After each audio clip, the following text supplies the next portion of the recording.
Mateusz Morawiecki, the Polish Prime Minister, has said that candidates to sit in a commission to investigate Russian influence in Poland will be named only after amendments tabled by the Polish president to the law are passed. The law, which gives the commission the power to ban people from public office for up to 10 years, came into force at the end of May, only to run into a storm of controversy.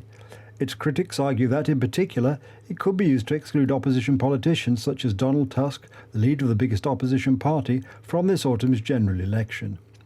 In a possible attempt to diffuse some of the criticism, on the 2nd of June, President Andrzej Duda submitted his draft amendment to the Sejm, the lower house of the Polish parliament, which provides that the new body will not have the power to ban anyone from holding public office. The Liberal Civic Platform Party, in government from 2007 to 2015, rejected the claims and maintains that the law is designed to destroy support for its leader and former Prime Minister Donald Tusk, ahead of an election scheduled for October or November. Liberal MEPs, as well as the Liberal Commissioner from Belgium. Following a thorough assessment, the Commission decided on the 8th of June to open an infringement procedure against Poland.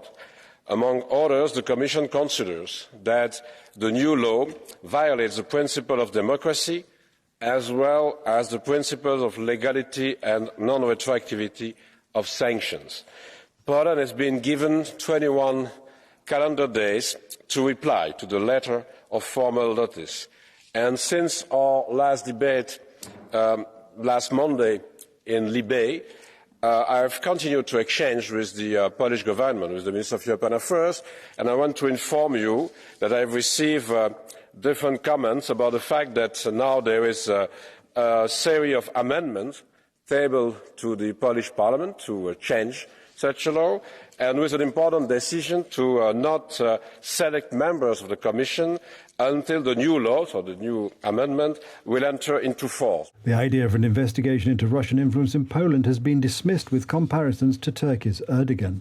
These are classic autocratic tactics. We have seen and discussed many of those here in the past, but the latest and most extreme example is the so-called Lex Tusk, clearly designed to remove the opposition from the playing field altogether. It's the culmination of 8 years of authoritarian system developed in Poland for those 8 years. And it may officially be called a committee on Russian influence, but it should be called a committee on Russian inspiration, because trying to make your political opponents disappear, that is exactly what Putin does in Russia. And if we want to prevent European Navalny's in the future, we need to act now. Beata Szydło, a former Conservative Prime Minister and member of the European Parliament, rejected claims that her party is authoritarian. She pointed to the popular support it enjoys. Praworządność nie jest łamana. The rule of law in Poland is not being broken. We have no such problem in Poland. It is the opposition that has a problem with itself, and they cannot accept the democratic choice of Poles, who gave power to the Law and Justice Party in 2015 and in 2019 extended this mandate. They have been attacking and starting the fights, unfortunately also using European institutions. So this discussion makes no sense. As a former Prime Minister and a European Member of Parliament from Poland, who has received support from over 500,000 Polish citizens, I would like to say clearly, Mr. Commissioner, that Poland is not and will not be a whipping boy.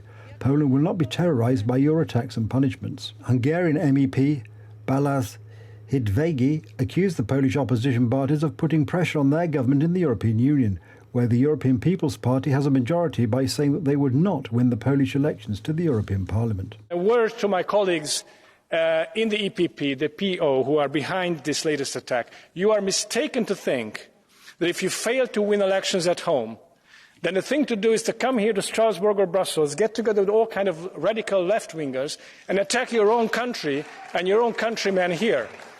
It's not going to produce a majority for you, because the Polish people don't like this attitude, just like the Hungarians also reject this attitude. You should win elections based on your own merit. Stop attacking your countrymen here in Strasbourg in the European Parliament. It's the wrong thing to do. The law would set up an investigative commission that could deliver an additional report on September the 17th, the anniversary of the Soviet Union's attack on Poland in 1939, when Moscow joined Nazi Germany in the destruction of the Polish state.